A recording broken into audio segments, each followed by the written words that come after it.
This video is kindly sponsored by Squarespace. For any aspiring content creators or business owners, Squarespace is the perfect platform for you to get up and running with your own website. No coding skills needed, instead select from dozens of pre-built templates which you can customize as much or as little as you want using simple, easy-to-use drag-and-drop tools. You can have a fully fledged blog, video hosting site, or online store up and running within minutes. I'm currently using Squarespace to design and build a website for Galaxy Class Pictures, my new production company. But with any online business, the first step is a great domain name. Thankfully, Squarespace also has the tools I need to find, purchase, and maintain the domain name I want. Thus, I can start designing with peace of mind. Follow the link in the description to start making your own website with your own domain name and use the promo code Rowan Coleman for 10% off your first purchase. Thank you once again to Squarespace for helping me keep the lights on over here. And now, on with the video. I remember 2009 being a pretty great year for science fiction on the big screen. That year saw the triumphant return of the Star Trek franchise to the big screen, as well as James Cameron coming out with the epic original movie Avatar. But between a long-established franchise making a comeback and a seasoned veteran filmmaker showing off some new toys, there was also a scrappier sci-fi film from a new and exciting voice in the genre.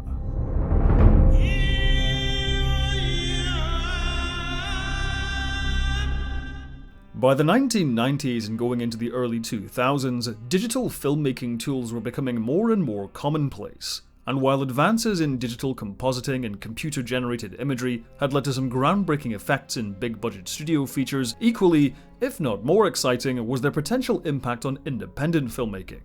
South African-born filmmaker Neil Blomkamp had taken a keen interest in this field while in higher education. His developing skills in 3D animation soon found him steady work before he had even graduated high school. At age 18, he moved with his family to Vancouver, Canada, where he enrolled in Vancouver Film School, and found further work in the visual effects industry. He lent his talents to television shows such as Stargate SG-1 and Dark Angel. While supporting himself through steady visual effects work, Blomkamp also used his talents for a number of short films he himself also directed. His initial 3 short films, Alive in Joburg, Tempbot, and Yellow, garnered viral attention for their high-concept premises and Blomkamp's seamlessly integrated visual effects work. These shorts also caught the attention of several film industry figures, like Lord of the Rings director Peter Jackson. The two also shared a mutual love of video games, namely the Halo franchise. Blomkamp was given a chance to express this enthusiasm for the game series when he was hired to make a trilogy of promotional short films for Halo 3, known collectively as Landfall. Once again, Blomkamp's gritty shooting style and deft handling of the visual effects elements impressed the game's developers, the game's fans, and Blomkamp's fellow filmmakers. As Halo was at the absolute height of its popularity at the time, it seemed appropriate to pull the trigger on a long-anticipated Halo movie, with Neil Blomkamp as the natural choice for director. Unfortunately, the production of Halo was fraught with difficulties. Rather than licensing the project out to a Hollywood studio, Microsoft, the owners of the IP, wanted to retain creative control over the project, partnering with 20th Century Fox and Universal Pictures, later hiring Alex Garland to pen the screenplay and Peter Jackson to produce, who brought on his producing and writing partner Fran Walsh, Neil Blomkamp as director, and the Academy Award-winning teams of Weta Digital and Weta Workshop. The reason why the Halo movie never happened is really worth a video in and of itself. Blomkamp has since described the production as a nightmare, singling out the executives at 20th Century Fox in particular as being difficult to work with. Because of Microsoft's wish for creative control, they were naturally expecting a large share of any potential box office, and the same went for Peter Jackson's production company Wingnut Films. Fox and Universal, however, were unhappy with this arrangement as they would be the primary financiers of the proposed $128 million budget. The tension between all parties eventually snapped in late 2006, with both studios pulling out of the project. While attempts were made to revive the film at MGM and Warner Bros., the Halo movie was officially dead the following year. While this came as a blow to both Jackson and Blomkamp, the collapse of the Halo movie also presented the two with an opportunity. As mentioned previously, Neil Blomkamp spent much of the early 2000s creating his own high-concept short films, including Alive in Joburg, a mockumentary-style film depicting aliens living in a cordoned-off zone in Johannesburg, South Africa. The style of the short was incredibly striking to many who viewed it, as at the time this kind of genre was utterly dominated by Hollywood. Movies like Roland Emmerich's Independence Day had defined the typical alien invasion film as an epic America-centric war movie, with only the occasional cutaways to international landmarks being destroyed. Seeing these familiar genre tropes in an African setting and shown through a gritty documentary was extremely refreshing. It was also a setting and concept which had always stuck with Blomkamp. Therefore, when Peter Jackson asked Blomkamp if he had any other feature film ideas, he had just the thing. Neil had this wacky idea for District 9, which he pitched to us, and we loved working with Neil so much that we thought it would be fun to turn District 9, his idea, into a feature film. As Weta went about the task of designing the world of District 9, repurposing many props and costumes originally created for Halo, Neil Blomkamp co-wrote the script with his wife, writer-producer Terry Tatchell, with constant notes and feedback from Peter Jackson and Fran Walsh. It was during the writing process that Blomkamp approached Sharlto Copley with the prospect of playing the lead, Wikus van der Merwe. Copley had actually been instrumental in Blomkamp developing his visual effects skills, Copley having hired Blomkamp for a number of short film projects. Copley also served as producer on the original Alive in Joburg short film. While Copley had acted in the original short, this was more of a necessity of the low budget rather than Copley wanting to pursue a career in acting. District 9 would essentially be his first time acting in a feature film, and his first time playing the lead. Despite some trepidation, Blomkamp and Copley loved collaborating on the character. The more that was written about Wikus, the more it became apparent no one else could play the part. Thus Sharlto Copley was cast in the role. Perhaps the most important character opposite Wikus was to be the alien settler Christopher Johnson. Jason Cope was a familiar face on South African television in the early 2000s, acting mostly in comedy shows and displaying a talent for larger-than-life characters and a variety of voices. These skills would be crucial in bringing Christopher Johnson to life, as it would be a motion-captured performance. Jason Cope's contributions to the film didn't end there, however, as he also played a plethora of other alien characters. He also played Gray Bradnam, one of the narrators of the documentary portion of the film, not to mention providing virtually all of the voices heard over the radio or from news broadcasts. Hunting both Wikus and Christopher Johnson would be Colonel Cobus Venter, played by David James. Like Cope, James was well known on South African television, notably for his role as Mad Dog in the soap opera Isidingo. Playing the secondary villain Obasanjo was Malawian-born actor Eugene Wanangwa Kumbanyawa. He too was a seasoned performer on South African television, though his first feature film role was in the Hollywood-produced Hotel Rwanda, and he would go on to have a handful of roles in several American action movies. Rounding out the main cast was Vanessa Haywood as Wikus's wife, Tanya Smith van der Merwe. While Haywood had a handful of acting roles before District 9, she had mostly worked as a model and television presenter. Following District 9, she would continue to work in the entertainment industry, but also pursue successful business and sporting careers. Filming primarily took place in Chawelo, Soweto, a suburb of Johannesburg. In a bit of art imitating life, the location became available as many residents had been evicted from the area and placed in government housing, leaving large numbers of houses and shacks vacant. To build their own specially designed shacks, the production enlisted locals who sourced materials from the surrounding area. While this approach lent the film an incredible richness of detail and authenticity, filming conditions in the area were grueling, as it was also the site of a large landfill. It was the first landfill in that area in Soweto. People have been living on it and surviving off that landfill for the past 22 odd years. You know, a lot of the crew have felt like they're on some sort of episode of Survivor, you know? I think a lot of people feel like someone's gonna jump out any second and go, okay, it's not really a movie, we just wanted to see if you could make it, you know? Because it's grueling, you know? I've gone around to sort of the hardcore crew guys and I, just out of interest, I say to them, so what's the worst place you've ever worked, man? You know, and then this is kind of, they're desperately searching, well, the desert was bad, you know, sandstorms. And I said, well, was it worse? You know, was it harder on you? They're like, no, this is the hardest. Playing the MNU facilities was a combination of the Ponte building in downtown Johannesburg and a former nuclear weapons storage facility in Pretoria, used by South Africa's old apartheid government. So our film alien weapons props are being stored inside the real nuclear weapons safes that were used in the 80s that housed God knows what in these foot thick steel doors, which weigh about 70 kilograms each. And you can see, this one is bare, but this is very interesting.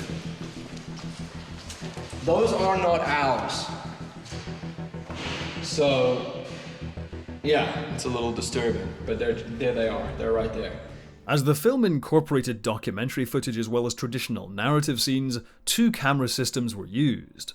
The Sony EX1 and EX3 were both used for the documentary portions of the film, while the Red One 4K was used for the narrative scenes. Filming wrapped after 60 days, with post-production being split between Park Road Post in Wellington, New Zealand, and at Image Engine in Vancouver, Canada. While Weta Digital designed the alien creatures, the actual animation and compositing was done by Image Engine. This was due to Weta Digital itself being far too busy working on Avatar. Despite the attempts at motion capture, a majority of the alien characters were hand animated in the end. Because of the handheld shooting style, each performer had to be painstakingly erased from the frame and the background put back in before the alien character models could be added.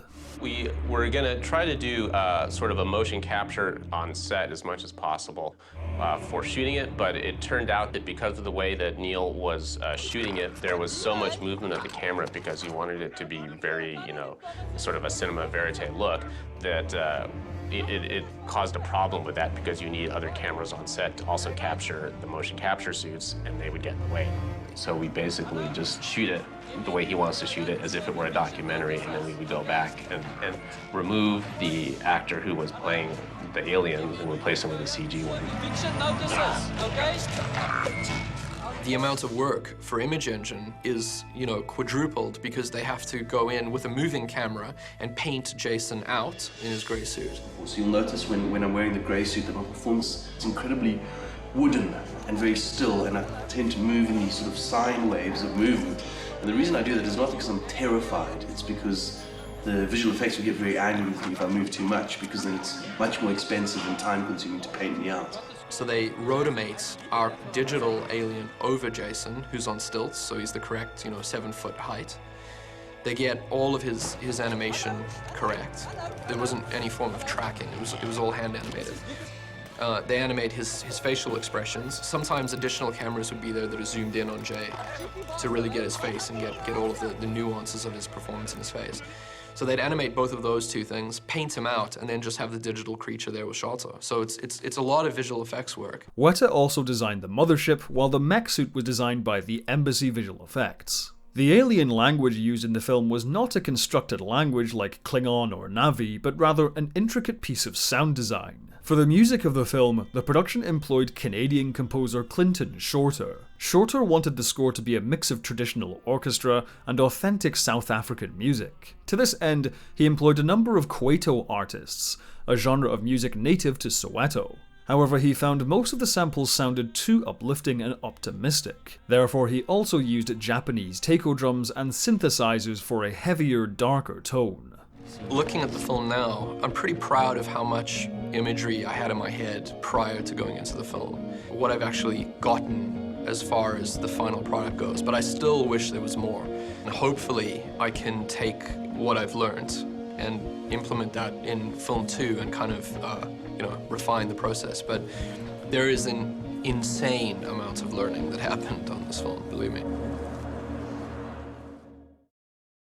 I think, like many people, District 9 was a movie which completely snuck up on me at the time. As I mentioned at the start of this video, I was already hyped in 2009 for Star Trek and Avatar, but over the summer I had caught glimpses of this strange documentary-like sci-fi movie. Unfortunately, unlike those other two, I didn't manage to catch District 9 in the cinema. But like Star Trek and Avatar, when I did see District 9, I was similarly blown away within minutes. Whereas Star Trek and Avatar blew me into the back of my seat with their incredible visual spectacle, District 9 impressed me greatly through its uniqueness. Despite being well over a decade old, this is still an incredibly special film. Nothing else quite like it has come out since, and for a first-time feature film director, Neil Blomkamp's work on this is outstanding.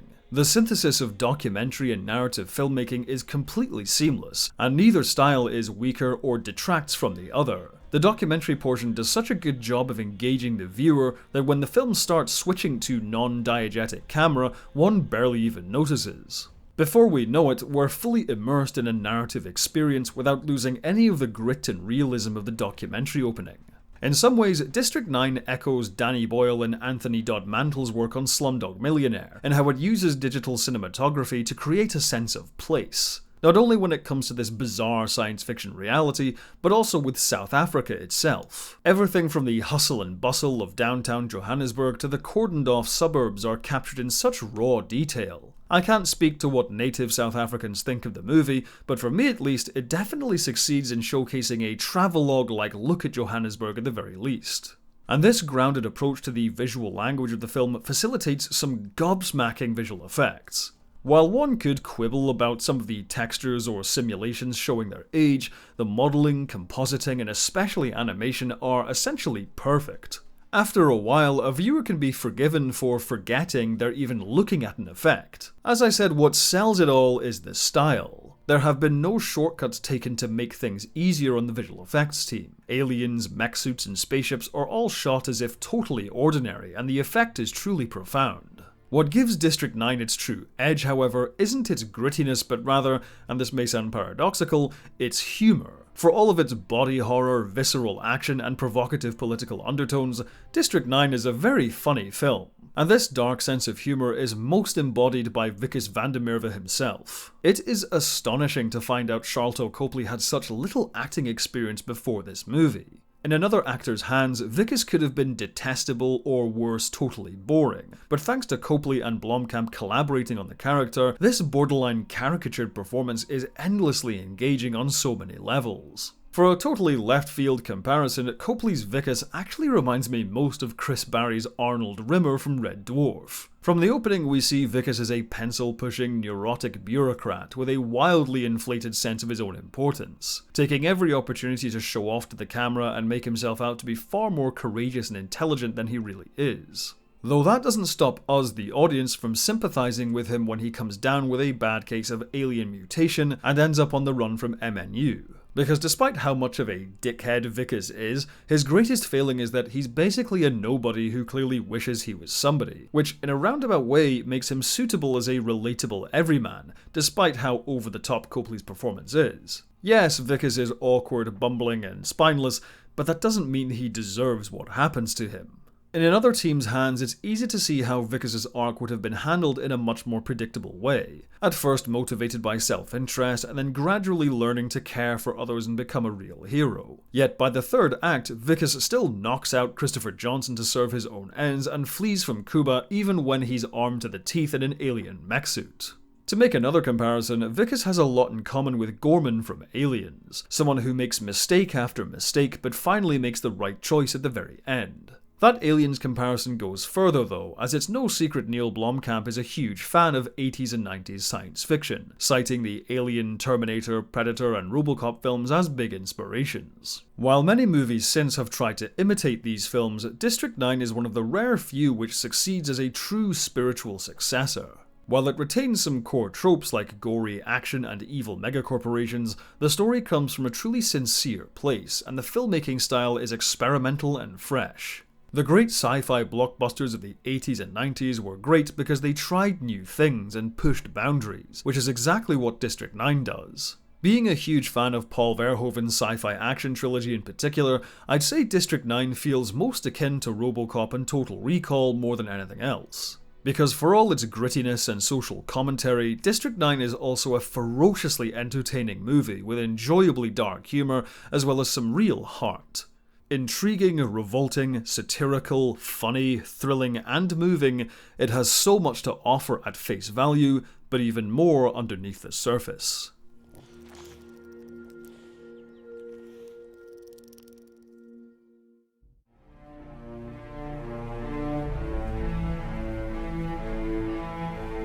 Gearing up to District 9's release, distributor Sony Pictures launched an elaborate viral marketing campaign to promote the movie.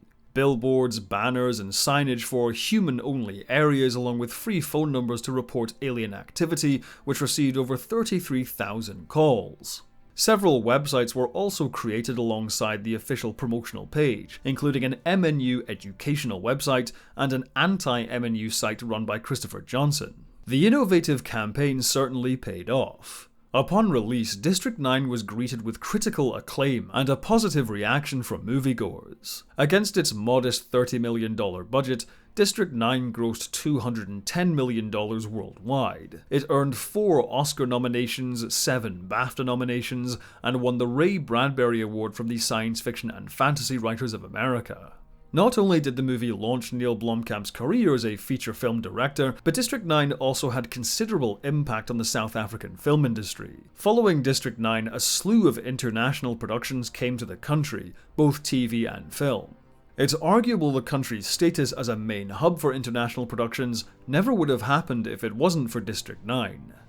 There has also long been talk of an eventual sequel titled District 10, with Copley and Blomkamp reportedly working on a script soon. But back in 2009, having made a splash with his debut feature film, many eyes were on Neil Blomkamp to see what he'd do next.